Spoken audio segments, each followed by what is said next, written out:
먼저 동포처가 되어야 되고 또 해동포들의 재동포들의 투표 방법이 다양화되어야 된다는 오늘 이 자리가 좀 늦은 감은 있지만 그래도 새로운 논의의 시작을 알린다는 점에서 전 정말 기쁜 마음으로 왔습니다. 먼저 재동포처 설치법을 대표 발의하신 우리 이현우 의원님, 그리고 오늘 소중한 자리를 마련해 주신 서른 의원님과 김몽걸 의원님께도 감사의 말씀을 드립니다. 그리고 앞에 귀한 발제해 주신 두 분 감사드리고 몇 말씀을 드리도록 하겠습니다. 제가 대선 기간 중에 가장 의아했던 게 있습니다. 대선 기간이면 공약이 서로 재동포들이 좋아할 공약을 내세워야 될 텐데 왜 한결같이 대동포청을 공약으로 내세우는가 하는 문제였습니다. 조금 전에 우리 노영동 교수님께서 말씀하신 것처럼 대통령 산하에 재동포위원회도 있고 또 국무총리 산하에 재동포처가 있는데 왜 굳이 동포청을 이렇게 다들 공약 내세울까 정말 답답했었거든요. 그래서 물론 이제 쉬운 단계부터 하자는 의지일 수도 있겠지만 방금 회의 전에 우리 이영모 대표님께서 말씀하신 게 저는 맞다고 봅니다.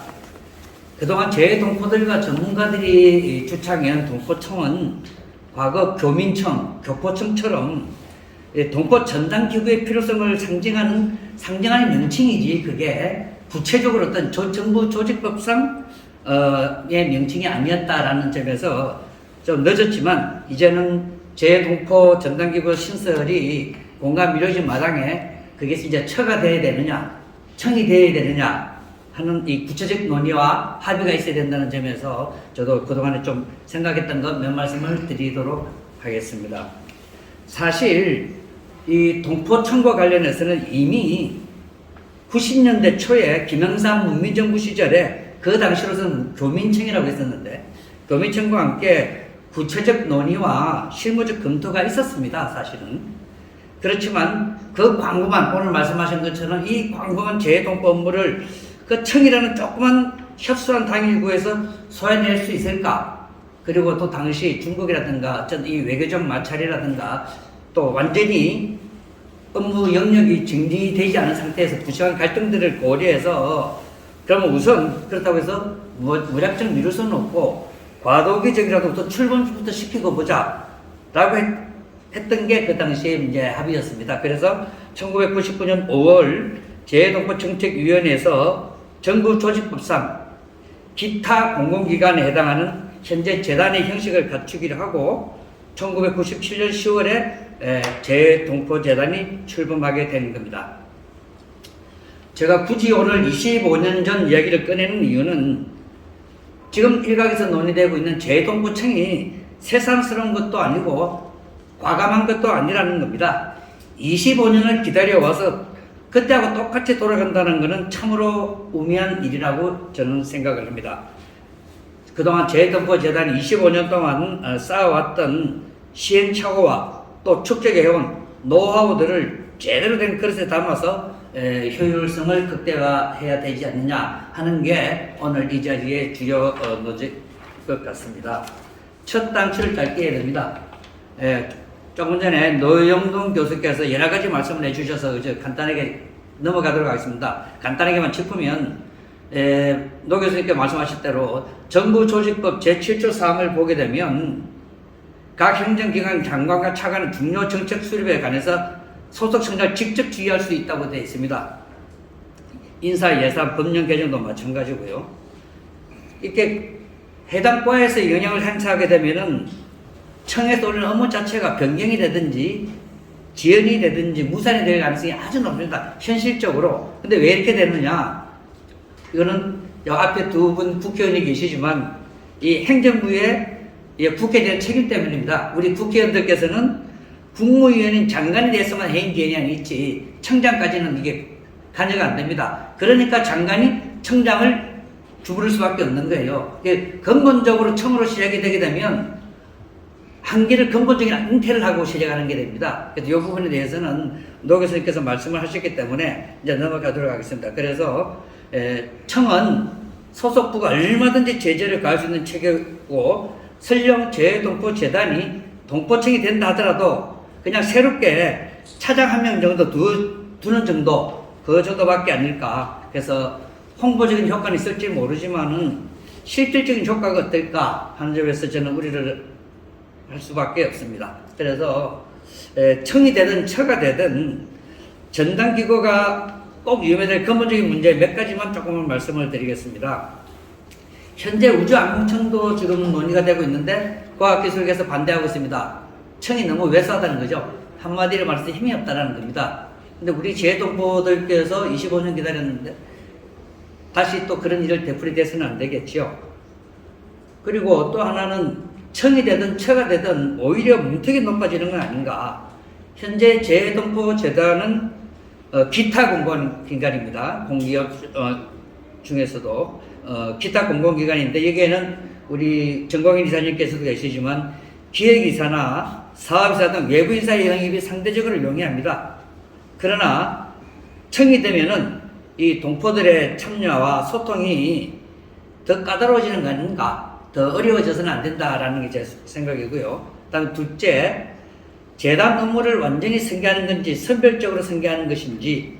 재단 업무는 결국에 이제 지원 사업과 초청 사업인데 1,500개에 달하는 한글학교나 한인회, 세계 한인 회장대회나 한상대회 등에 대한 지원 사업과 해외 학생들의 모국 연수를 위한 초청 사업들인데 이게 처나 청이 되면 그 규모가 더 커져야지.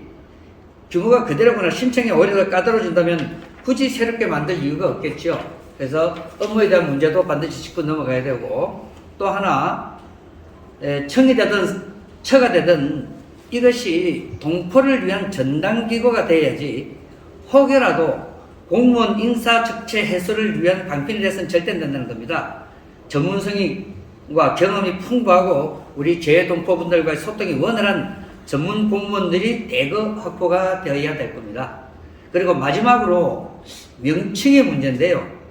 현재 우리 재동포들께서는 미주, 유럽, 아중동, 중남미, 대양중 각계에서 한인의 총연합회나 한상 총연합회를 만들어서 서로 소통하고 목소리를 내주시고 계십니다. 그런데 여기서 짚고 넘어가야 될 게 전 세계 한인단체들이 각 거주국과 거주 대륙의 이름을 앞에 내세우지만 재동포다라는 용어는 사용하지 않고 있다는 겁니다. 미주 재동포연합이나 유럽 재동포연합, 아중동 재동포연합, 대양주 재동포 이런 단체는 없습니다. 그리고 세계 한인회장대회나 세계 한상대회는 있지만 세계 재동포 대회가 없습니다. 재동포 상호기 대회도 없습니다. 하물며 정부에서 주관하는 10월 5일을 재외동포 날이라고 하지 않습니다. 세계 한인 날이라고 호칭을 하고 있습니다. 우리나라를 대한민국이라고 하지 우리나라라고 명칭을 하진 않습니다. 우리끼리만 아는 재동포라는 주관적인 용어보다는 고유명사적인 세계 한인이라는 표기가 더 타당하지 않는가라는 점에서 저는 재동포처보다는 세계 한인 처가 어떤가라는 생각을 저는 해보고 있습니다. 명칭이 근데 중요한 건 아니고요. 의지의 문제입니다. 시간은 충분합니다. 12개에 달하는 재동포 관련법을 통폐합하고 재동포 기본법에서 정리를 해야 됩니다. 그리고 또 어차피 만들기로 한 거 아까 이민청 말씀하셨는데 이참에 250만 이민자 문까지 아우를 수 있게 제도를 만들어야 됩니다. 노 교수님께서 제작했듯이 현재 외교부는 해외 거주 재동포를, 법무부는 국내 있고 재동포를 따로 다루고 있는데 이거를 세계 한인처든 재동포처에서 종합적이고 체계적으로 다루어야 합니다. 그리고 이현우 의원님께서 또 지적하셨는데 현재 외교부, 법무부, 통일부, 행안부, 교육부, 문체부, 고용노동부, 국가보훈처, 경무청으로 분산되는 이 업무를 국무총리 산하에 세계 한인처든 세계 종포처에서 종합적이고 체계적으로 다루어져야 됩니다. 그리고 우리 새로 만들어지는 전당기구와 현재의 외교부 영상실과 재동포재단을 단순히 합쳐놓는 수준이 돼서는 안 됩니다. 어렵고 힘들게 만들어 놓고 이럴 바에 차라리 재단을 그대로 두지 그런 욕을 들어서는 안 되겠습니다. 그래서 이제라도 재동포처, 세계한인처로 뜻과 지혜를 모아야겠습니다. 말씀이 조금 길었는데요. 그래도 우리 성지미 위원님께서 우편 투표지를 말씀을 하셨기 때문에 여기서 간단히 멘트만 하고, 현재 제외 동포 유권자가 215만입니다. 이건 경북 유권자 수와 비슷합니다. 경상북도의 2021년도 국비가 한 10조 정도 됩니다. 일반 국고 보조 4조 5,840억 정도를 포함해서. 그러면 우리 750만 재동포 업무를 관장하는 재단 예산은 얼마나 될까요? 예, 700억입니다. 물론 단순 비교를 할 수는 없겠지만 재동포에 대한 국가 예산의 규모를 좀 가늠해 볼 수 있지 않은 수치라 해서 제가 말씀을 드렸습니다. 그 투표율에 대해서 아까 송진미 조장관께서 지극히 저조하다고 말씀을 하셨고, 또 그것이 무관심 때문이 아니라 제도적 문제라고 하셨는데 100% 저도 공감을 합니다. 아까 이원호 의원님께서 초창기에 처음에 초도 말씀에서 1000km 이상을 가야 된다고 깜짝 놀라셨다 하는데, 덴버 같은 경우는 행정구역상 LA로 가야 되는데 그러면 로켓 함정을 넘어야 됩니다. 그래서 달라스로 가는 겁니다. 버팔로에서 뉴욕까지도 예 7일간을 가야 됩니다. 미국이나 러시아, 중국 사람들이 우리나라 뉴스를 들으면 깜짝 놀란다는 말이 있습니다. 우리나라 일기예보를 듣고 깜짝 놀란답니다. 내일은 전국적으로 장마가 시작되겠다. 우리같이 땅덩어리가 좁은 나라에서는 전국적으로 되겠지만 러시아나 미국에서 이렇게 전국적으로 장마 지면 지구촌에 난리가 납니다.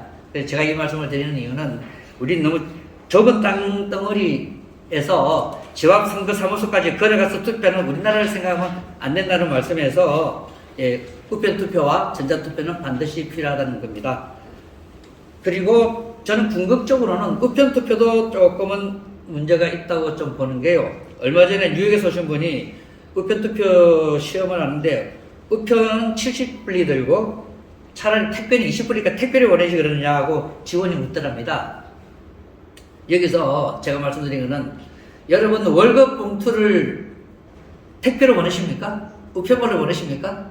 그 소중한 월급 봉투를 다 전자거래 하지 않고 있습니까? IT 강국인 우리나라에서 안 할 이유가 없다고 봅니다. 반드시 전자투표, 모바일 투표로 가야 된다는 게 우리나라가 가야 될 길이 아닌가 생각을 합니다.